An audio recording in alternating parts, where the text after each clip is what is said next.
Have you ever felt invisible in your own family, like the harder you try to shine, the more you're overlooked?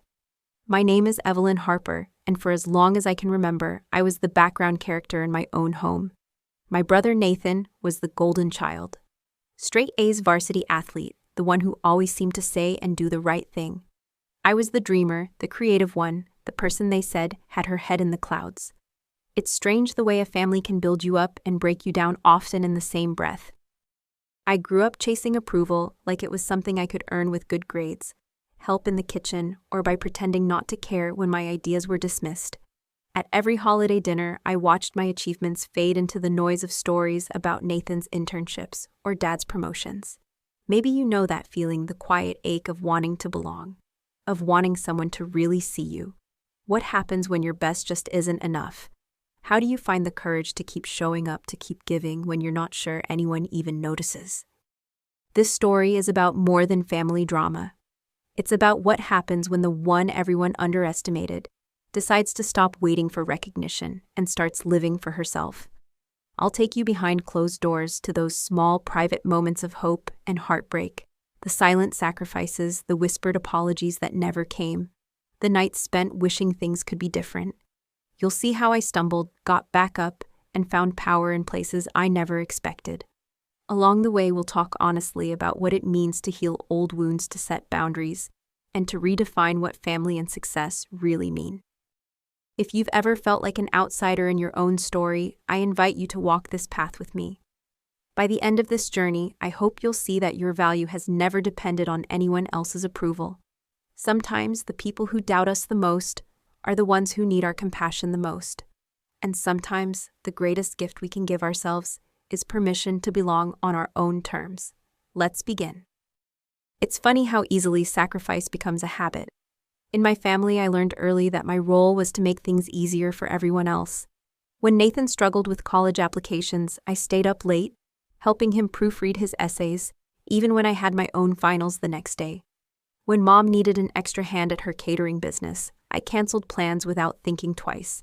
Giving became second nature. My parents never asked where I found the time. They simply assumed I'd always say yes, and I did, hoping maybe they'd notice how much I cared. The wedding was no different. Nathan and his fiancée Lisa dreamed of a beautiful celebration, but the costs kept growing.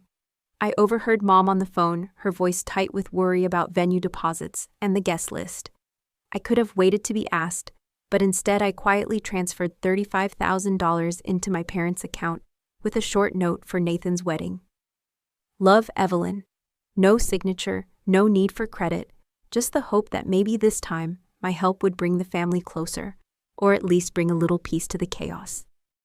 Looking back, I realize how often we women, daughters, sisters, mothers fall into this pattern of silent giving. We carry groceries, burdens, secrets, and heartache expecting so little in return. I've read stories of women who hold entire families together behind the scenes. Their names rarely mention, their efforts unseen. It's an unspoken agreement: keep things running, stay quiet, and perhaps, just perhaps, you'll finally be included. Sometimes the world praises this selflessness, but inside it can feel like you're fading away, one quiet sacrifice at a time. There were moments when I wondered if I was the problem. Was I too sensitive, too eager to please, or just too easy to overlook? It's easy to believe that if you don't speak up for yourself, others will magically see your heart. But in truth, silence rarely wins you a seat at the table. I remember a Thanksgiving when I spent the entire day in the kitchen so Mom could enjoy time with her guests. At the end of the night, someone complimented the meal, and Dad smiled. Lisa planned everything perfectly. I swallowed my disappointment and told myself, next year it'll be different. But it never was. Here's the quiet lesson I wish I'd learned sooner. Love that asks you to erase yourself isn't love, it's obligation. When we give only to be needed, and not because we're truly valued, the line between family and loneliness can blur. It took years for me to see that self-sacrifice without honest recognition or mutual care is not the same as belonging. True connection requires being seen and heard, not just being useful. That realization was painful, but it became the first step toward setting boundaries and toward understanding that worth isn't measured by how much you give away. And yet, even after all this reflection, when the time came, I still gave. That $35,000 was my way of holding on to hope. I wanted to believe against all the odds that my gesture might be the bridge back into my family's circle. I didn't know then that sometimes the more you give, the more invisible you become. That's how I found myself once again on the outside looking in. But this time, the lesson would come with a cost I never expected. And that's where the story truly began to change. The call came on an ordinary Tuesday, just as the morning sunlight filtered through my kitchen window. I just poured my second cup of coffee when the number flashed across my screen, an unfamiliar area code. On the other end was a polite, apologetic voice from the event planning company, Ms. Harper. "I'm afraid there's been a change. Your family has requested that you be removed from the guest list for Nathan's wedding. They said it's to avoid unnecessary tension." The words landed softly, almost clinical, but my heart thudded so loud I could barely hear the rest. For a moment, I thought there must be a mistake. Surely after everything I'd done, this couldn't be real. But the woman's tone was unwavering. She was simply the messenger. I listened numb as she explained that my presence might cause awkwardness, that the family needed harmony on Nathan's big day. I mumbled a thank you, hung up, and just sat there staring at the sunlight dancing across the countertop. It was as if my whole life had been quietly rewritten in a single phone call. A life where I'd always been on the edge, never quite belonging, never quite invited all the way in. That afternoon, I tried to distract myself with work, but every email felt pointless. My mind replayed memories of all the times I'd been quietly set aside birthday parties, where my ideas were ignored, holidays, when my seat was an afterthought. I scrolled through social media and saw the flurry of wedding excitement group chats, brunch plans, photos of dress fittings, all unfolding without me.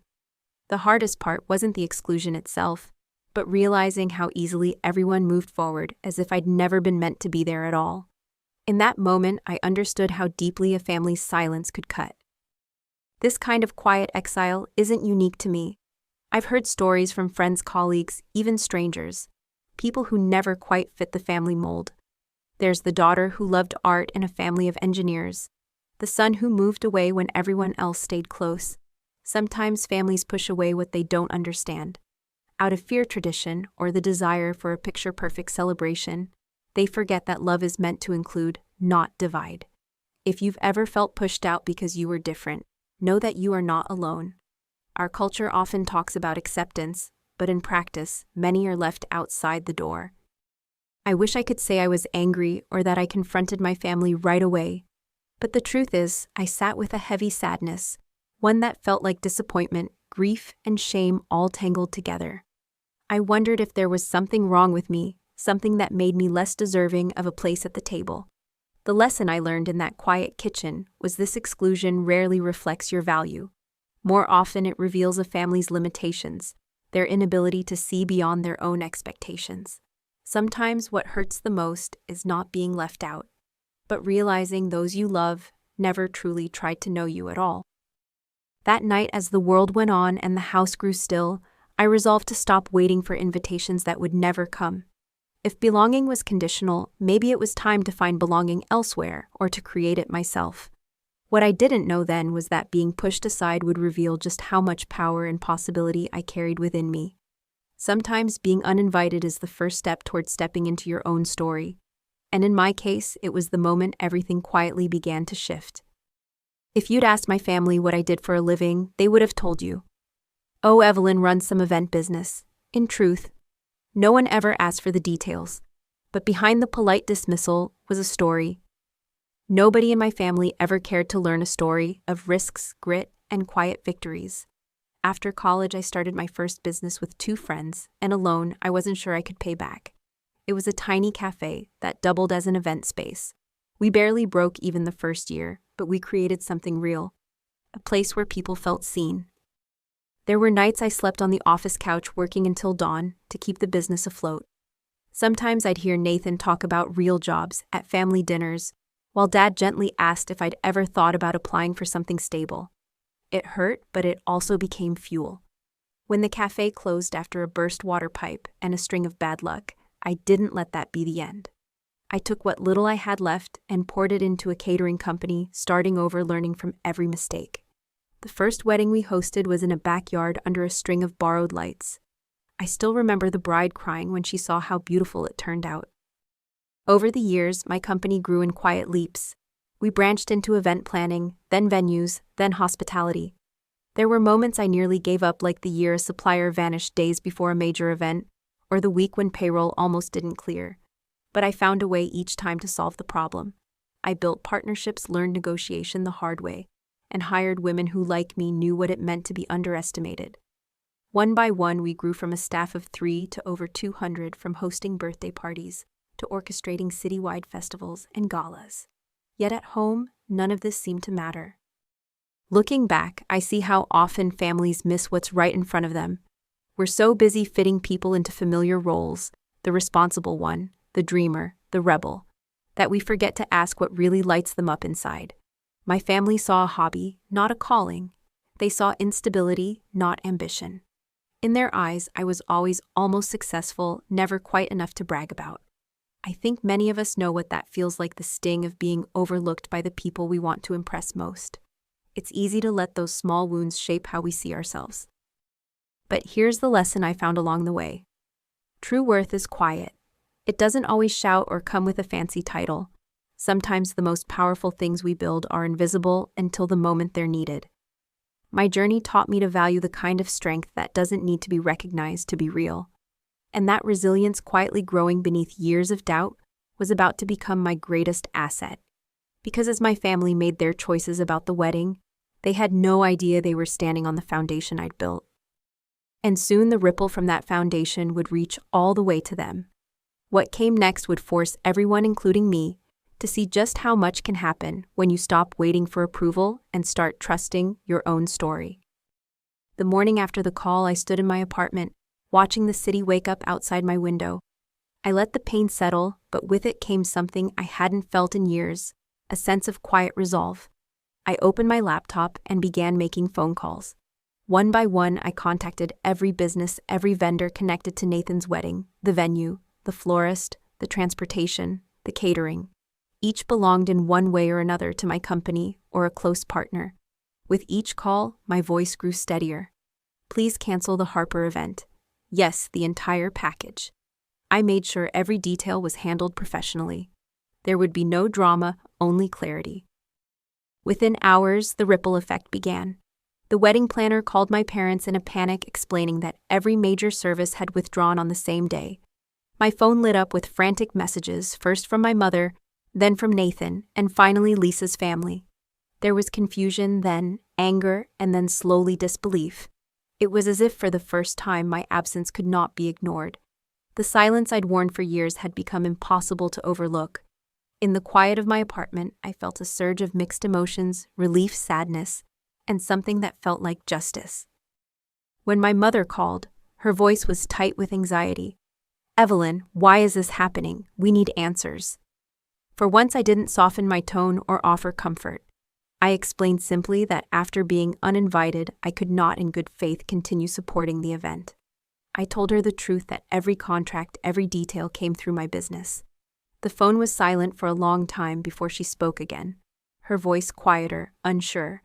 I didn't realize. "I'm sorry, Evelyn." The apology didn't erase the pain, but it was a start. Sometimes standing your ground is the only way people finally listen. Real power isn't always loud. It doesn't have to come from anger or revenge. Sometimes it's as simple as refusing to participate in your own erasure. I didn't set out to ruin anyone's plans. I only wanted my boundaries to matter. In a world that teaches women to stay small and accommodating, reclaiming your agency can feel revolutionary. I realized that saying no, even quietly, can change everything. This was the moment I learned that my presence and my absence had value, and that it's okay to demand respect even from those you love most. Of course, my decision came with consequences. The wedding was suddenly in jeopardy, and my family's picture-perfect celebration became impossible to ignore. The phone calls, the messages, the sudden interest in my life all felt new, unfamiliar, and even a little uncomfortable. But I also felt something I hadn't before: freedom. The weight of always pleasing everyone else had lifted just a little. Sometimes it takes a single act of courage to disrupt old patterns and start building new ones. And though I didn't know it yet, this disruption was about to become a turning point. not just for me, but for everyone in my family. That evening, my phone wouldn't stop buzzing. I watched the screen light up with calls and messages from every branch of the Harper family tree: my mother, my father, Nathan, even relatives I hadn't spoken to in years. Most messages started with confusion, then quickly shifted to guilt and frustration.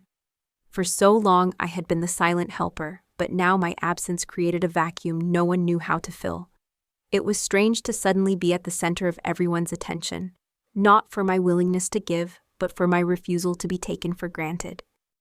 The first real conversation came with my mother, her voice trembling as she asked for an explanation.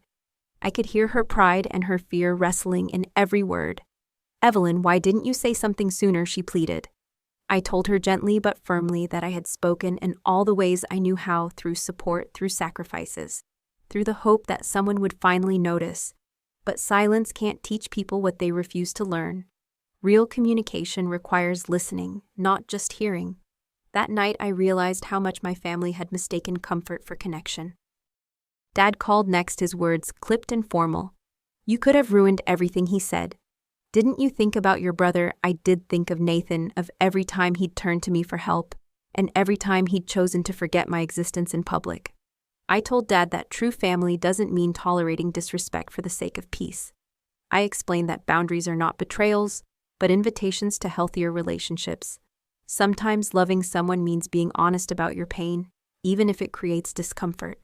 That honesty, I was learning, was a gift I owed myself as much as them. Nathan's call was the hardest. He sounded more lost than angry, searching for answers he didn't know how to ask. "I had no idea how much you did for us," he said quietly. "I just thought you liked being behind the scenes." It struck me how easy it is to assume someone's silence equals satisfaction. I told Nathan about the times I wished to be seen, to be asked, to be valued, not for what I could give, but for who I was. He listened, really listened for the first time in years. Sometimes a family needs to lose the person they overlook most before they realize what's missing. What I learned from these conversations is simple but powerful. Avoiding conflict rarely creates real peace. Families often sweep pain under the rug, hoping it will vanish, but wounds left ignored only deepen. When we hide our hurt, we prevent others from ever understanding us, and we rob ourselves of the chance to be truly known. Real connection is built on the courage to speak your truth and the humility to hear it in return. It isn't always comfortable, but it is always necessary. With every hard conversation, the air between us shifted: less certainty, more questions, a fragile sense of hope. I didn't know what the next day would bring, but for the first time I felt like we were finally beginning to speak the same language. And somewhere in that uncertainty, I sensed the possibility of real change. The old patterns had been broken. Now it was time to see what we could build in their place. In the days that followed, I found myself replaying every conversation, every old memory, searching for answers. Could I truly forgive them? Was forgiveness a sign of weakness? Or was it the bravest thing I could do for myself? There's an old saying that forgiveness is for the forgiver, not the forgiven. But I discovered it's more complicated than that. It's also about letting go of the hope for a better past. I remembered birthdays spent and wishing for a kind word, holidays spent hoping for an invitation that never came. The ache lingered even as my family began to reach out in ways they never had before. One afternoon, while walking through a city park, I watched a mother and daughter feeding ducks together. The mother laughed at the daughter's jokes, eyes shining with pride. For a moment, I felt an unexpected pang of envy, a longing for the simple, effortless closeness that seemed so natural for others. But I also realized that real connection doesn't always come naturally. Sometimes we have to build it slowly, brick by brick, conversation by conversation. The families we admire from afar have likely weathered storms of their own. Healing, I realized, wasn't about erasing what had happened, but about choosing a new story from this point forward. As I reflected, I began to set gentle boundaries, not out of anger, but out of love for myself. I learned to say no to obligations that left me feeling empty, and yes to invitations that made me feel included. For the first time, I put myself on the list of people worth caring for. It wasn't always easy. There were moments I felt selfish or afraid I'd lose what little family I had left. But each small act of self-respect became a stepping stone towards something larger. a life where I could belong without disappearing. I also realized I wasn't alone. I started talking with friends, women and men who had lived their own versions of my story. There was Julia, who finally told her siblings she wouldn't host Thanksgiving every year, and Mark, who stopped loaning money to relatives who only called when they needed something. Each of us had learned sometimes the hard way that love can be real, even with boundaries. These stories reminded me that family chosen or given is healthiest when honesty and self-worth are at the foundation. If we don't protect our own hearts, no one else will do it for us. Here's the lesson I held on to: forgiveness is not the same as forgetting. It's about choosing peace for yourself and making room for something new to grow. When you set boundaries, you teach others how to love you better, and you teach yourself that you deserve to be loved well. As I prepared for what came next, I felt lighter. The old ache hadn't vanished, but in its place was a quiet strength. And that strength was about to help me rebuild the family I thought I'd lost on my own terms. A week later, my family invited me to a meeting at the hotel I had built from the ground up, a place none of them had ever truly seen until now. Walking through the grand entrance, I felt a wave of nervousness and hope. The lobby was filled with sunlight and the soft hum of guests. It felt like stepping into a new chapter, both for my business and for my heart. My parents, Nathan and Lisa, were waiting in a quiet corner, their faces uncertain but open. For the first time in years, everyone seemed ready to have a real conversation, one where every voice mattered, including mine. The apology came slowly, almost awkwardly at first. My mother's hands shook as she spoke about her regret, admitting she'd spent too long expecting me to fill a role instead of seeing who I truly was. Dad looked me in the eye, his voice raw as he apologized for his harsh words and old assumptions. Nathan squeezed my hand and told me he'd been selfish, focused on his own needs and fears. Lisa too said she wanted to start over to get to know me outside the shadows of family expectations. It wasn't perfect, but it was real, and for the first time I felt seen for who I was, not just for what I gave. Sitting in that circle of chairs, I realized that forgiveness is a process, not a single moment. Each word spoken was like a stone lifted from my chest, yet some weight remained. Healing takes time, especially when old habits and patterns run deep. I shared honestly about my hurt and my hopes, setting new boundaries for how I wanted to be treated. I need to be included because I'm family, I said, not because of what I can provide. It was hard to say, but necessary. Sometimes the bravest thing we can do is ask for the love and respect we've always deserved. This meeting marked a turning point. We started making small plans together: family dinners, movie nights, even shared work projects where my expertise was valued. My parents offered to help with an upcoming charity event I was organizing, eager to support my world for a change. It was still fragile; one awkward joke could bring back old doubts, but we were all making an effort to listen and learn. I watched my family begin to discover the parts of me they had missed for years. My creativity, my humor, my leadership. Slowly, the walls we'd built started to come down. Here's the lesson this chapter taught me: real family is not about perfection. It's about showing up honestly with all our flaws and being willing to start again. Healthy boundaries don't weaken relationships. They make them stronger, clearer, more loving. As we left the hotel that afternoon, I felt a cautious optimism bloom inside me. For the first time, I believed that change was truly possible. The next challenge would be learning how to celebrate together, not out of obligation, but out of genuine connection, and that would require courage from all of us. The day of Nathan and Lisa's new wedding dawned bright and calm, without the frenzy of grand expectations.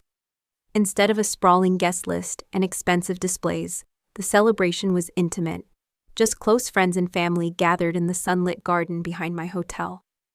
I watched as everyone worked together, arranging wildflowers and setting out tables. Nathan joked with the kitchen staff, while Mom and Dad folded napkins, laughter mingling with music.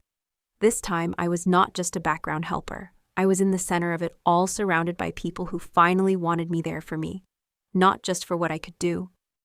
During the ceremony, I felt a quiet gratitude settle in my heart. As Lisa walked down the aisle, her eyes bright with hope, I realized how different everything felt. There was no show for outsiders, no pressure to impress. Our family had been stripped down to its core, imperfect, still, a little awkward, but authentic. Nathan paused before his vows, turning to thank everyone, and for the first time, he thanked me by name. The words were simple, but they meant everything. Sometimes being acknowledged is the greatest gift of all. Afterward, while guests mingled and children played beneath the willow trees, I caught myself smiling more than I had in years. Dad joined me by the fountain, handing me a glass of lemonade. "I never really saw how much you created here, Evelyn," he said quietly. "I'm proud of you." His words held a warmth I'd longed for, honest and free of expectation. Later, Mom asked for a tour of the hotel, listening closely, as I shared stories of each room and every struggle behind its walls. For the first time, my world was not invisible.